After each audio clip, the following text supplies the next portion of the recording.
So hi, I'm Judith Nemes. I do media work for the Environmental Law and Policy Center. And so we work in 9 states in the Midwest, and we work on federal policy as well. And, we're working on promoting and getting electric school buses on the roads around the country. And so we've been engaged in all kinds of work to get electric vehicles on the roads and replace dirty diesel school buses, and getting electric public transportation as well. But the electric vehicles are, it's an option that's becoming more and more realistic for the average consumer, between hybrids and electric vehicles, the full-on electric vehicles. So, the charging networks are coming up.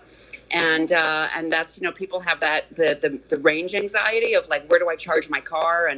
And so, there's federal legislation that was passed under Biden, and there's going to be billions of dollars that they're starting to roll out to build out that infrastructure. So if you're on the highway, you can charge up, and, just go to Walmart and charge up in places like that too. So, so we're heading in that direction, and we're helping to make that happen. So. Great. Well, now tomorrow morning, because we also have a morning radio show that's live, the Female Solution Global Radio TV show. Yeah. And so we'll be here. They said we'd be able to broadcast live in the morning.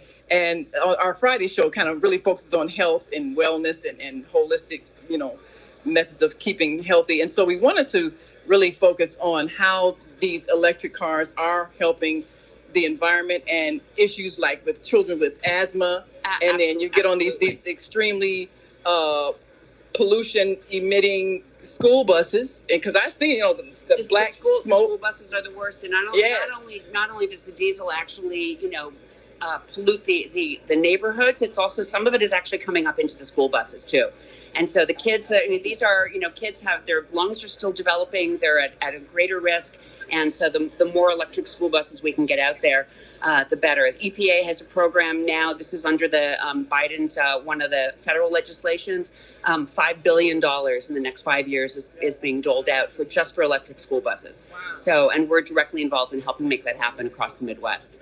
So I'm really glad to hear that, because that's what we've been looking for. Absolutely. Now, are you going to be around tomorrow? We are not going to be here tomorrow live, but Susan Mudd is our senior policy person who's working directly on school buses, and she's actually part of a founder of a women's group that is promoting electric school buses around the country. But I know you're doing stuff on camera, but maybe we can get her on a radio or a live shot, like a Zoom shot or something. We can do that. Well, if you can give her my information and give me her information, we'll have her on in the morning. Yes. Okay. Yeah. I'll connect you guys later on. Okay. Great. Thanks so much. Thanks for having us. All right. Okay, Thank you. All right.